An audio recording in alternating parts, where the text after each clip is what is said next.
Hello, everyone. This is Tayyiba, your host for today, and today we have with us a very special guest, Mr. Radu Magdin.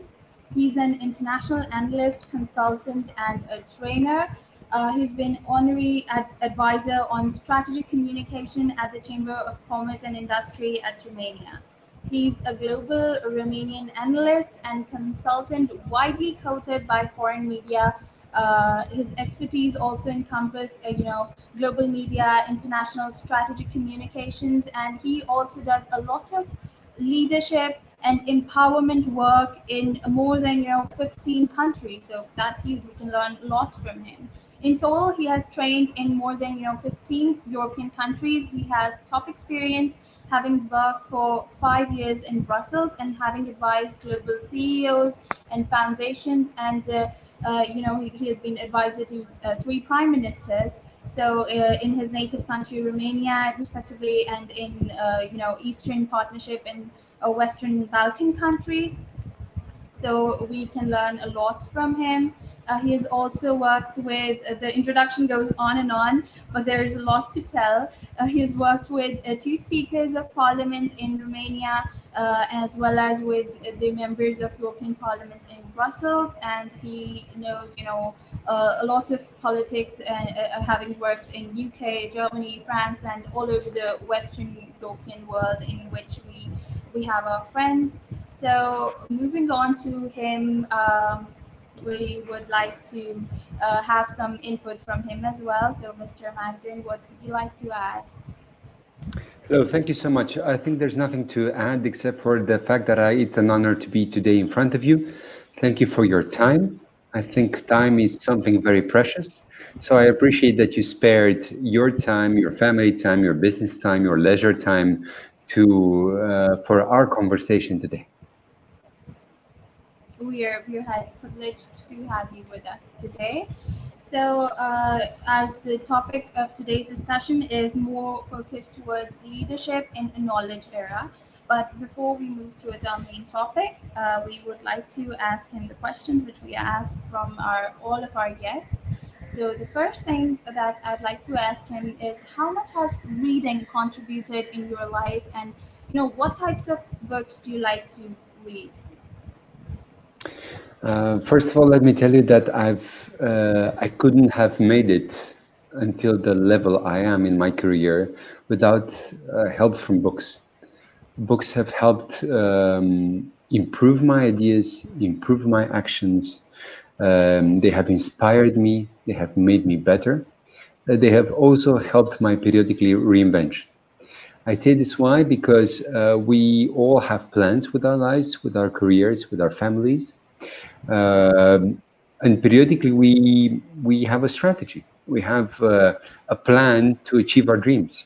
And I think both in terms of defining my personal dreams and in terms of achieving them, books have been fundamental. I rediscovered books when I was around 14. I say rediscovered, why? Because I only developed then a really, really strong appetite of reading. It was a lot of fiction at that moment in time, and this has helped a lot, let's say, my creative side. I've been nourishing myself from books for the next decade. And then I can say that both fortunately and partially unfortunately, after 25, I've been reading a lot, but mostly professional stuff. I say fortunately because, of course, it helps you. It makes you a better professional. It helps you develop expertise. I say unfortunately, why? Because I do believe we should have the little joys of life and the luxury of reading stuff or of doing stuff which are not of immediate interest. Now, of course, all of us, we are in different moments in our lives, different moments in our career. And I would say once again that reading is essential, even in times when we talk so much about technology. Even though we sometimes tend to replace, either because we are being tired or for other reasons, a book for the movie, or a book for some kind of video documentary or for an audiobook. I still believe that the process of reading a real book, a paper book, from my perspective is perhaps I may be an oldie but goldie from this perspective, but I think that the process of reading a paper book, an old-fashioned book, of being able to underline something which has inspired you is priceless. Absolutely, that feeling of, you can feel a mutual interaction with book when it's in the hard form, and soft books are also, they can give you a lot of things, a lot of knowledge, but that feeling of touch, that feeling of, turning the page over, the underlining part, the smell of the pages, it's a pleasure of its own. It's like something really everybody should experience. So you have been advisor to prime ministers and have been at important leadership positions. Would you say that the books you have read shaped your perspectives and improved your leadership skills? I would say that before having Netflix and before having television, before looking into, let's say, big scale international movie drama, which like the equivalent of House of Cards for different environments and different continents and so, before that, at least for my generation, now I'm 38, I think the advantage for my generation is that my generation saw the world as it used to be, a very classic world, even beyond the mobile, even beyond technology. We used to believe in stuff like a picnic, but we're also seeing, the technological vibe. We went from cell phone, to and fax, and we're going right now to tablets. We're going into artificial intelligence mode and so on. But the starters for this career and for this expertise were books, of course, old-fashioned, again, hardcover books. And I would say what inspired me and what helped me for these leadership issues were primarily memoirs. I believe in the power of memoirs because these are the true gateways, the best gateways from my perspective to history. Of course, we always have the caveat in the sense that you're going to be very kind to your own self in your own memoir. So we're all knights in shining armors, or we're all princesses in our memoirs. We tend to forget about our faults, and we look more about the faults of others. But even that being said, I believe in the power of a memoir because you can see, notice a specific perception on our time, on a specific moment in time, a moment of leadership, whether in government or in opposition. I would say, for my personal example, as a Romanian, and as a Romanian who initially worked in politics in Brussels, working with a left-wing political family in Europe, that would be Social Democrats, the equivalent. For me, the most interesting memoirs were memoirs from what I believed at that moment in time in the 2000s were the most successful social democrats on the continent. And despite of Brexit nowadays, back then the UK was very pro-European still. I have to say I was impressed by the memoirs of the Blair team. By the Blair team, by the Tony Blair team, I mean both Tony Blair, Gordon Brown, but also the memoirs of their team people, their spin doctors. Alistair Campbell.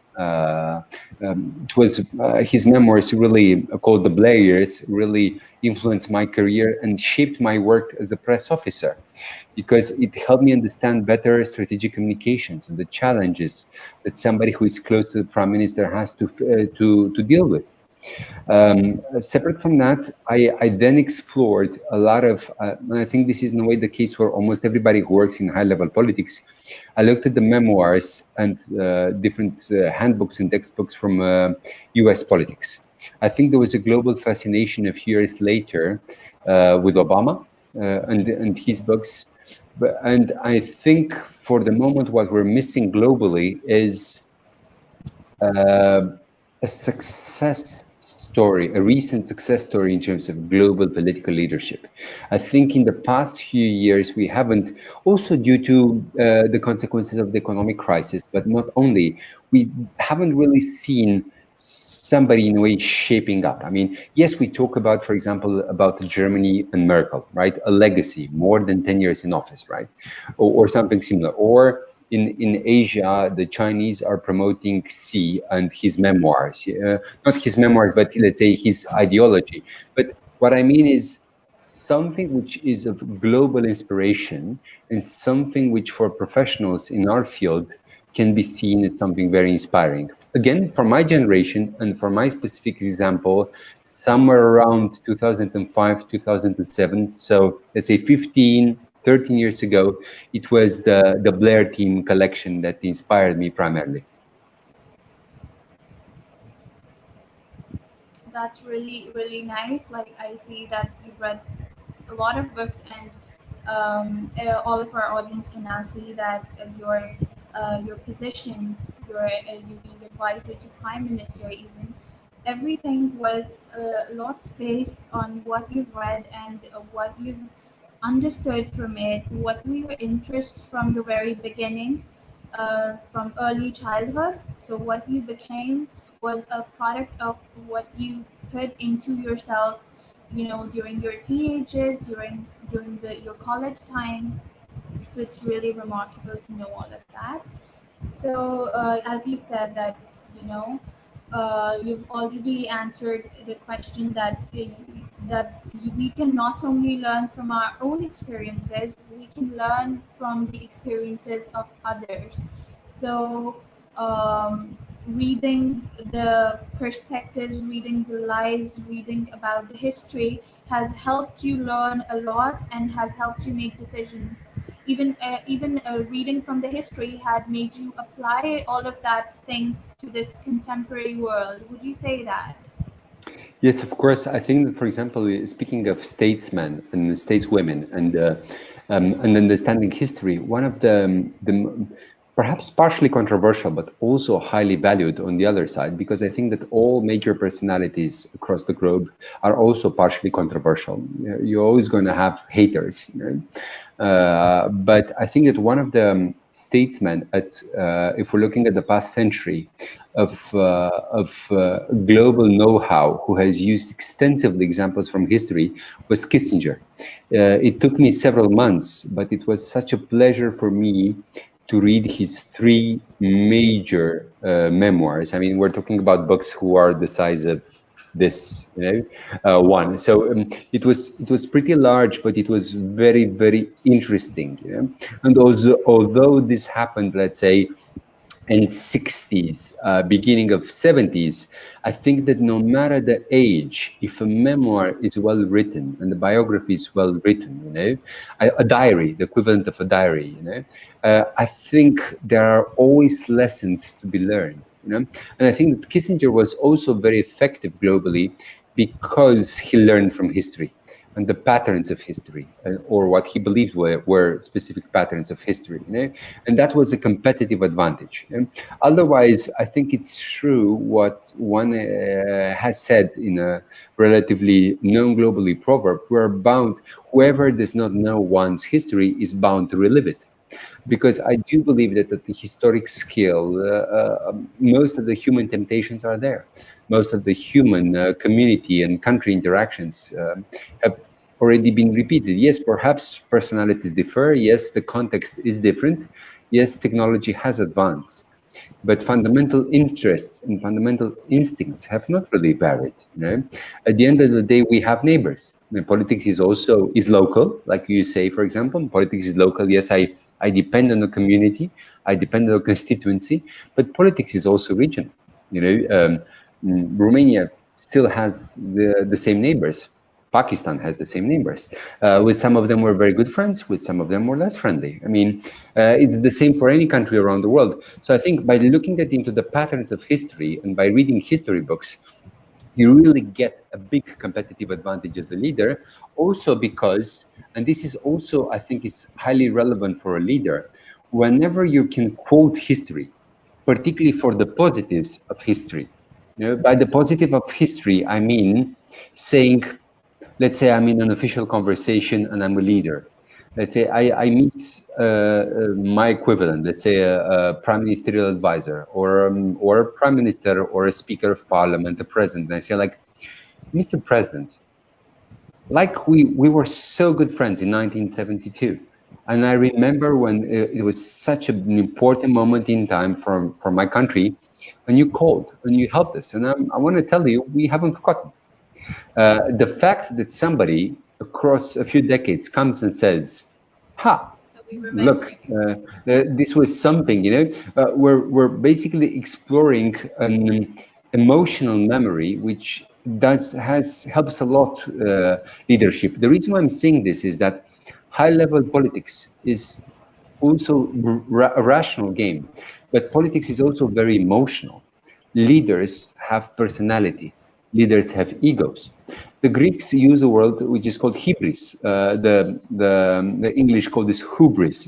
So the idea that you can have a decay based on ego.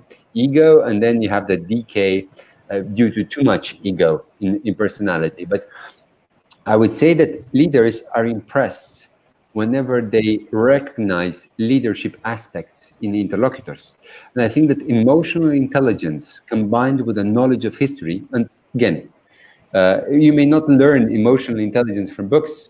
You can draw examples of emotional intelligence, but for sure, you can learn history from books and you can help your emotional intelligence. Right. So moving on towards towards your more expertise, which you are doing nowadays, being a CEO of a consultancy firm. What type of challenges do you face, and how do you cope up with them? It's not by chance that I started by thanking you for your time. I think one of the challenges we face, not only me as a CEO of a consultancy, but almost everybody who has a job nowadays, I think it's harder and harder for us to manage our various commitments. I would say that time management is a problem across the world. It has been before coronavirus. It is further right now because in the search of a new normal, including a video normal, an online normal, how do we manage a certain amount of online fatigue? Because I think it was also better for our bodies to get physically into more meetings and interact with more people. And I'll give you an example. I was quite a traveler before coronavirus. Right now, I'm pretty much parked in my country. And I would have loved to come to Pakistan and perhaps do this online thing, but in a studio with you, and this way it would have been let's say, a live chat. And I think it would have been a more enriching experience for both of us, and perhaps via our body language, our interaction, our emotional intelligence, the vibe in the room and the vibe of our conversation, things would have been better. But again, we can't always change reality, at least not immediately. So I would say that the challenge for the moment is, again, beyond time management, how do we keep our humanity? How do we manage to combine the needed time for our loved ones, which keeps our soul happy, which keeps our mind sane? But also, how do we manage stress? Because I think one of the challenge with COVID-19, and this is a role for books, I would say. Books are, if I may provide a spontaneous quote, are the new tea or are the new glass of wine. If you don't have a tea around you or a glass of wine, 15 minutes of reading a good book can really bring more mental sanity to your life. Because we are stressed and we are going from meeting to meeting. And yes, we have our families or our friends who are just stressed. And this crisis is also a crisis about anxiety, a crisis about soul searching. I tend to be positive in my language, so I would frame this as soul searching, not as some other people frame it as a mental health issue. Because if you're talking about things which seem negative, then even advice that you're giving will sound negative. If you're framing things positively, then even this will go forward. So this is my challenge. It's about time management. It's about stress management. It's about helping others become better, not only my clients, because I've realized something with the occasion of this crisis. Even more, I realized the frailty of life and the frailty of having somebody cherish close to you, and then that person may get sick and they may be gone tomorrow. And it's not your fault, it's not their fault. It's just a weird moment in time in which we don't have a cure for something which is new and for something that is happening. So I think that all of us will be going into some kind of a soul-searching mode in the months to come, and I think it's going to be the quest, including for all of us readers, and perhaps we can find inspiration in books, including in terms of hope management. Very implemented, sir. Thank you so much for all of this information. The next thing that I'd like to ask you is that there is a very famous phrase, you must have heard it, that readers are leaders. How much truth this statement holds for you? It's true. I believe that leaders are also sometimes followers, and I believe that one of the things you learn by reading is that you should become a humble leader. I say I am a humble leader. Why? Because or let's just say a modest leader. Modesty in leadership, or a degree of humbleness, is not diminishing your leadership. It helps you understand that you're human, and it helps you inspire people and understand that you're not always strong all the time. I think that one of the best things I learned by reading the memoirs or diaries from politics, high-level politics, is that there is no such thing as a linear life. There is no such thing as a linear career. It's with ups and downs. And the secret of leadership, speaking of readership, is leadership, is the fact that you understand that life has its ups and downs. And it's not just about you. You can also learn about ups and downs in other people's lives. And I think, speaking of what you asked, I think that one of the most interesting books I read, was called Comeback. And it was a French book. Although it had an initial English word as a title, the book was in French, and the idea of the book Comeback was examples from across the world of leaders who fell and then came back. I love a lot this concept of a second chance and this concept of reinvention. I think that all major cultures and all major civilizations have this equivalent, of a hero who rises and then falls and then comes back again. No matter how you call this story. One of the best big books I've read was called The 7 Basic Plots. And this is a very interesting book who analyzed narratives of stories across the world. And it said that almost all stories across the world have a specific pattern, which can be identified by us. And what makes a good story is that we're recognizing when we are adults in our lives, the stories which we heard when we were kids.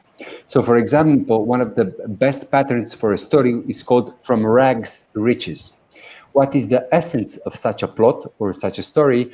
That the poor boy or the poor girl is working hard and it faces a lot of obstacles, but then is successful. So they have gone from rag to rich, and so on.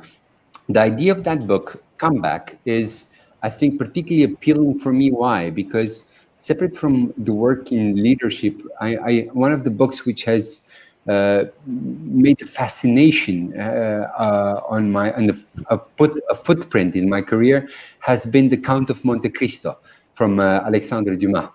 And perhaps there was a little bit too much idea of vengeance in that Comeback, but it made a mark on me.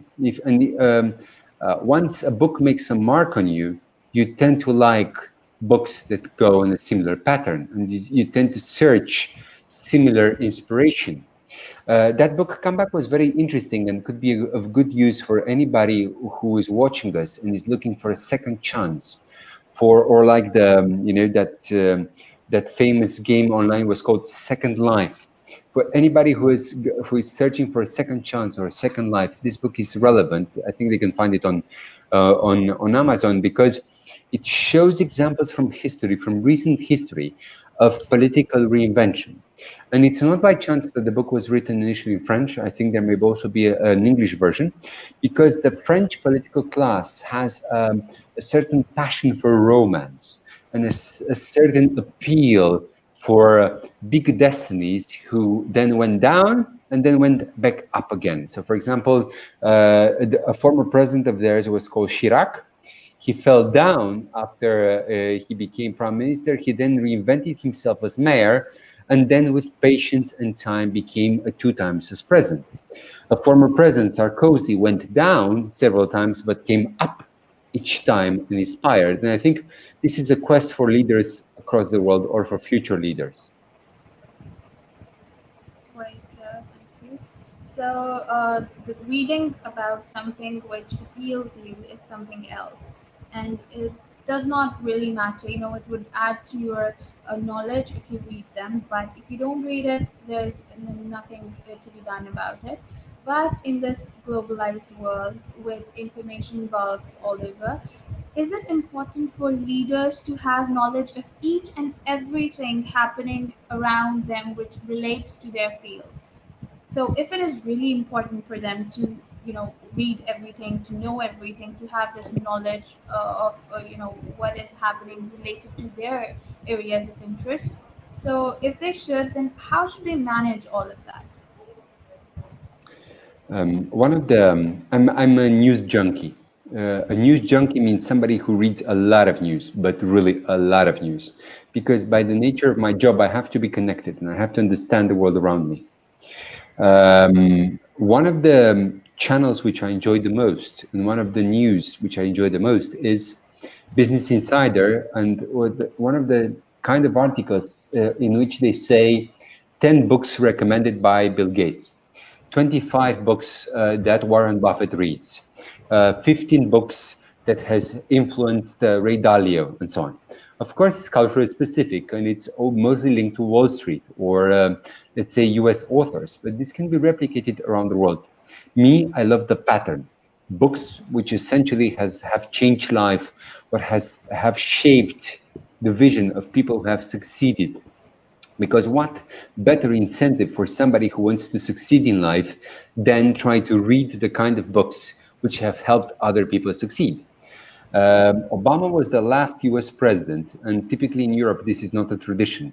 I don't know how much this is a tradition in Asia, but Obama was, to my knowledge, one of the last leaders who used to make news in August or July each year by saying, these are my holiday books. These are the 3-4 books which during my holiday for 2 weeks, I'm going to Camp David or whatever, and I'm reading. And he also sent a signal that a leader has to read. The reason why I'm saying this is that normally a leader nowadays, particularly a political leader, but also a business leader, a civil society leader, we are faced with the same time management issue. And because we're faced with the same time management issue, the temptation for us is to focus on emergencies, on meetings, on editing, on delegation, less on improving ourselves. So I would say that if, as a leader, you have the luxury or the self-imposed luxury of being able to read a few tens of pages each week, this is great. If not, you should at least have people in your team who read, or who make a summary of important lectures, readings for you, and then give you that summary. I think this is key to leadership. And I think that whenever something really influential comes to the global ideas arena, normally any prime minister, any president, any foreign affairs minister or other ministers should be getting some kind of a brief. If they don't manage themselves, for example, to read that specific book, then at least they should have a friend who should make a 5-page summary or a 10-page summary of that. Me, I'm particularly excited about an instrument which is called Blinklist. I'm making free promo right now because Blinklist in a way is like Audible for really busy people. Audible, I think, is great because in case you're really busy but you have tired eyes, and sometimes I do have tired eyes at the end of the day, and I no longer have honestly the patience or the capacity to read and I prefer to listen to something, to an audiobook. For me, Blinkist is a summary version because via Blinkist I can hear 15 minutes of a book summary. I know in a way it's fake reading because it's summary reading, and never a summary reading can be as good as a whole book reading. You miss the fervor. It's like imagine you're getting a peach, big juicy peach, and you're only eating a little bit of that peach. Yes, you get a taste of the peach, but you're not smelling the peach. You're not really enjoying the peach. The same with the book summaries. So I would say yes, there are solutions for busy people, and I think if you can, don't just rely on Blinkist, like unfortunately I have to do periodically. Do read the book or do listen to a book.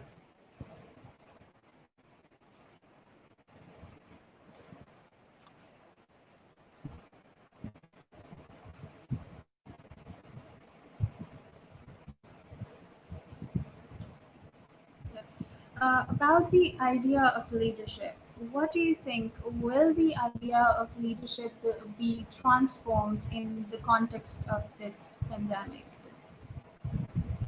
It is already being redefined on several layers. I think that first of all, leadership is becoming beyond the crisis moment in which we search for decisive leaders. People who take swift action, a savior of the moment, whether man or woman. I think more than ever we're starting to realize that leadership is also about empathy. It's also about caring. Somebody who understands what we're going through. And I think we're heading for a protracted crisis, because we're not just talking about the health crisis. We're talking also about the economic consequences and the economic recession/depression that we're faced with for the years to come. And any kind of crisis demands empathetical, both decisive leadership and empathetical leadership. I say this why? Because in times of peace, or in times of, and by peace, I don't just mean peace versus war. By peace, I also mean social peace, economic peace, prosperity. Like for example, we have a saying in the Western world, the Roaring Twenties. The Roaring Twenties, like that movie with Leonardo DiCaprio about the Great Gatsby. It was a lot about parties, a lot about enjoying, about profits, about a rising society. Again, references, whether I like it or not, are cultural. I would love to be. I'm one of the books I recommend for you is called Culture Map. This culture map is a very interesting book because it shows you how examples are very culture specific. For example, me in Europe, in Eastern Europe, I may like something which you in Pakistan may not like or understand. You in Vietnam may like something that somebody in Kenya does not relate to, or somebody in Argentina may totally not get a Russian joke. We are different. We have different religions. We have different values. We have different. We may share global common sense, or we may share what the UN may call a global commons. Like for example, let's all be healthy, or let's take care of the health of the earth. Speaking of climate change or climate emergency, but I think leadership across cultures is also about strength, but also about the strength of periodically showing weakness. It may sound counterintuitive, but in crisis, you need to show strength because people need swift action and they need swift decision. At the same time, you need to have the strength to show vulnerability, because a prolonged crisis means that if you play too strong, people may not relate to you, because people will eventually think that you're either out of touch or that you don't have a soul. And I think particularly in terms of health crisis and health leadership, what is health leadership? Health leadership is the ability of going to a hospital and telling a doctor, I know you also have a family, and I know it's really hard for you because I know you have a risk of infection because and although we gave you some kind of money or equipment, you're overexposed, and I know you're stressed, and I know it's the challenge of a lifetime for you, even more than for me. And I want to just tell you, thank you. I, I want to tell you, you matter, and perhaps you matter even more than me, a prime minister, or you matter even more than me as a president, because you're saving more lives on a weekly basis than I do.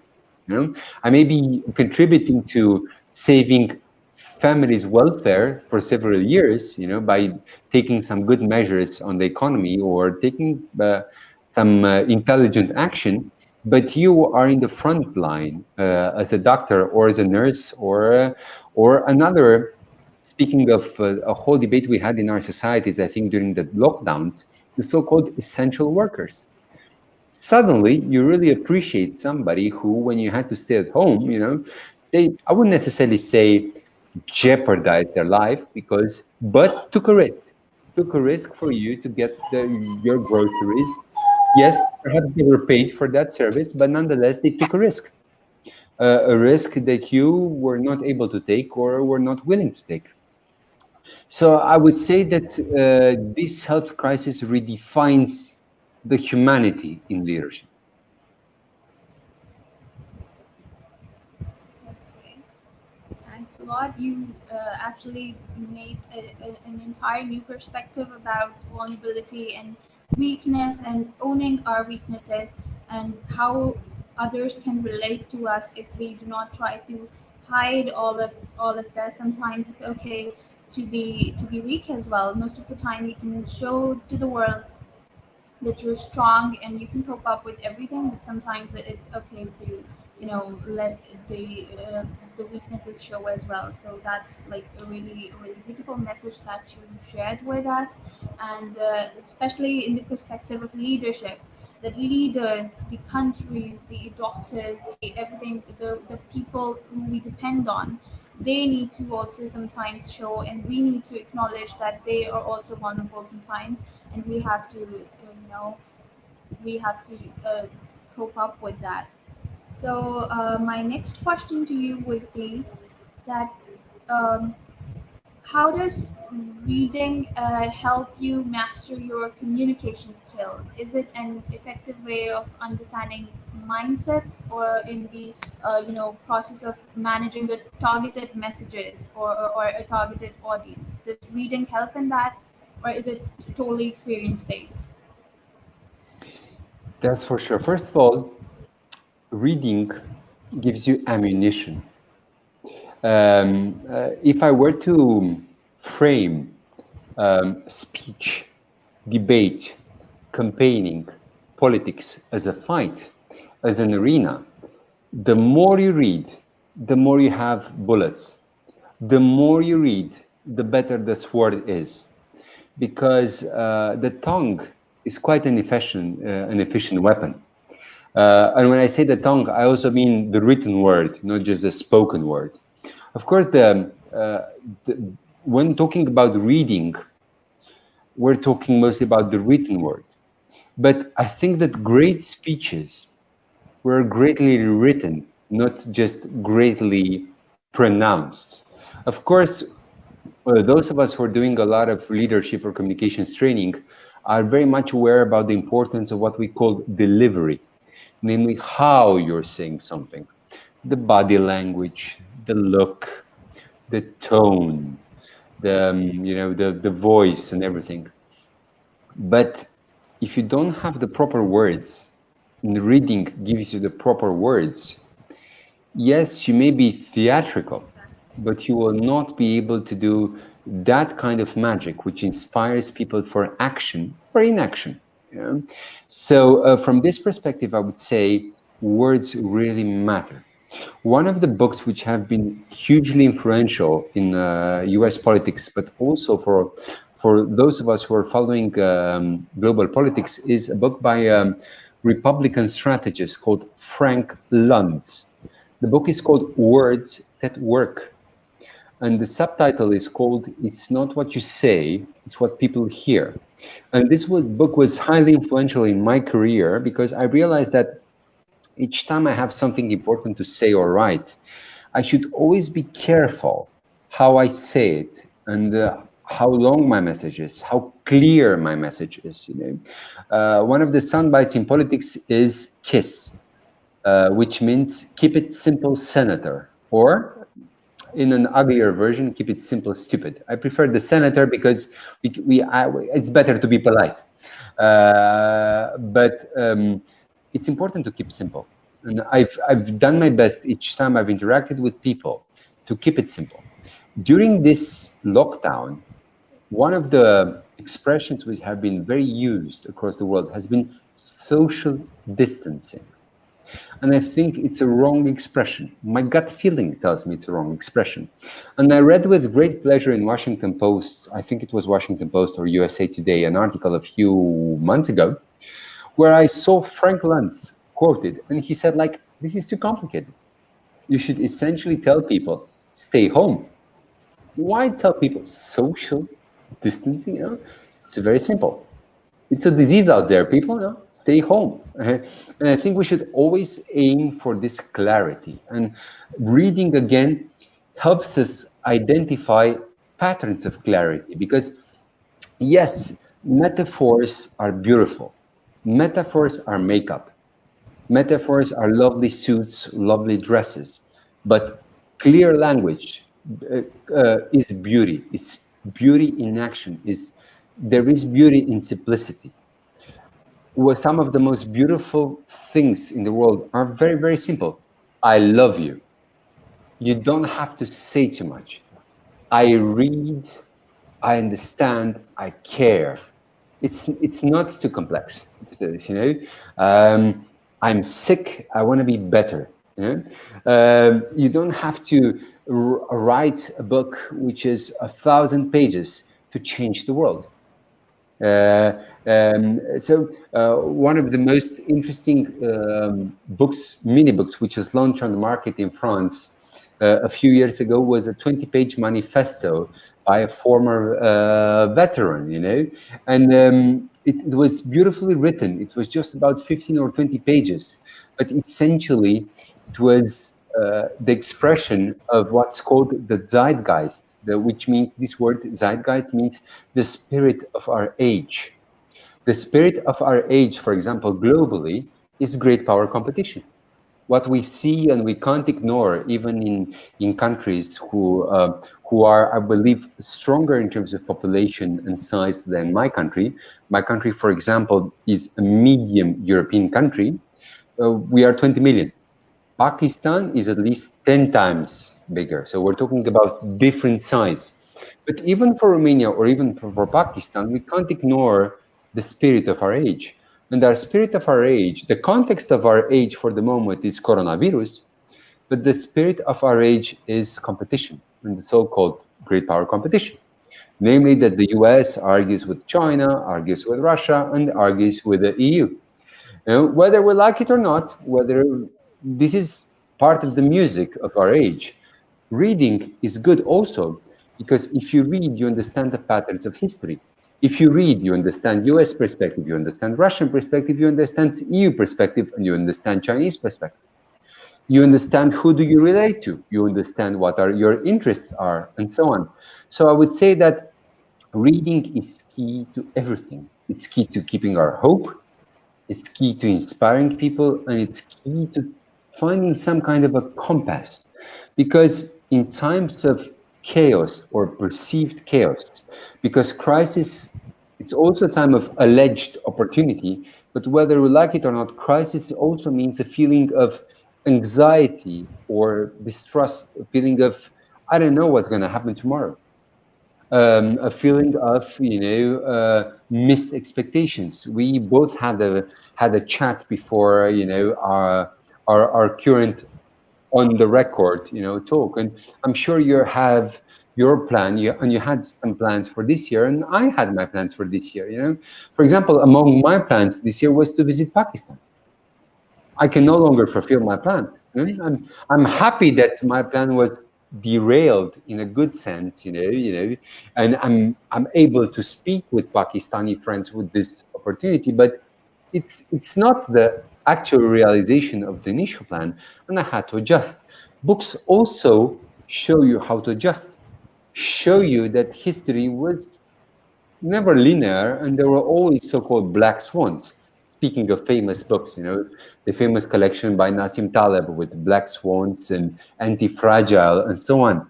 So we are inspired. Our world is inspired by books. Thank you so much. So yes, totally about the simplicity. I can see that I was a little nervous that I'm going to take the interview with a foreigner and there would be problem. But your clarity, your words, everything is just so simple, so easy to understand that I have no difficulty at all, given that English is my second language. So it's like really true that simplicity makes everything so much better, so much clearer, so much wonderful. So our time is almost over. At the end, I'd like to ask you two questions. First is, what book are you reading at the moment? And second is that please recommend a book that every leader should, in your opinion, read. I have good news and I have bad news. The good news is that I'm reading. The bad news, at least for me, because I'm trying in a way to break this cycle which I've started at 25, which has helped me to become a better professional, but has put me a lot in the library corner of almost only professional books. Is that even the book that I'm reading right now is a book which, in a way, may not be directly linked to my profession, but I read it because I feel I need a compass right now for the next level in my profession. The book is called Focus by Daniel Goleman, and it's a book who is supposed to help me become a better man, a better family man, a better manager. I'm not sure Goleman understands that this is why I'm reading the book, but I'm trying to read the book and focus. Why? Because I think I'm blessed that I'm at the moment in life in which I know exactly what I want from life. I want to cherish God, I want to cherish my family, and I want to respect and do my work well. In order to do these three things, each week, I'm under chaos management pressure due to my job, because I'm supposed to solve problems. So people come to me because they have problems, and in a way, I'm blessed that they consider I'm wise enough to help them solve their problems. But it's a problem also for me. How do I deliver on my own? I wouldn't necessarily call them problems, but my own issues. Because if I don't manage to see my kids, my lovely 2-year-old enough, I do have my own interior problem, my own issue, because I want to see her more, or I want to talk to her more, I want to have a non-stressed chat with my wife. I want to see my mom.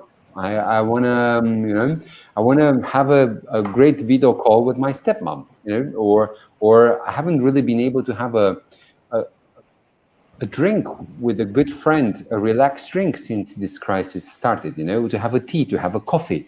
I'm having a lot of professional commitments, which thank God I mostly do, almost 100%, and it's great, but I need to focus. And this is why I read a book called Focus.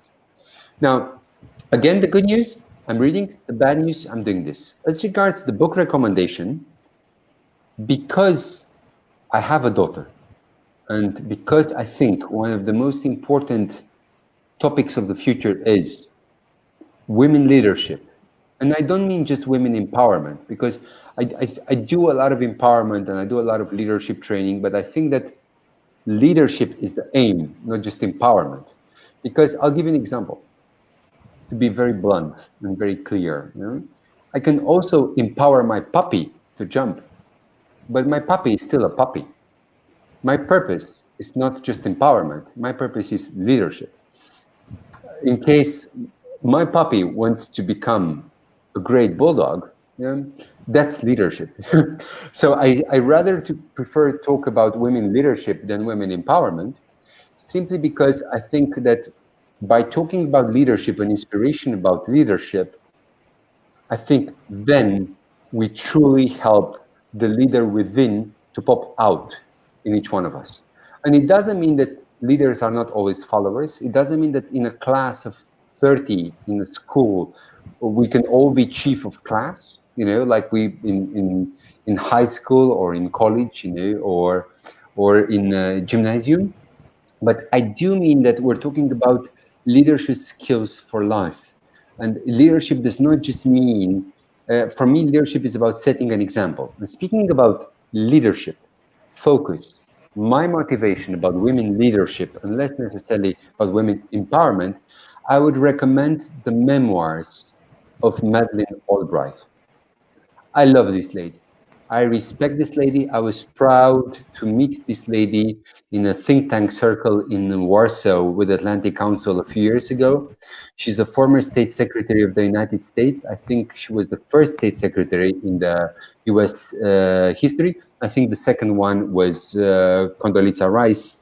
Then the third one was Hillary Clinton. But I think the first one, the one who made history, was Madeleine Albright. And I say read her book, read her memoir if possible, because this lady is a strong lady, a motivated lady, an inspiring lady.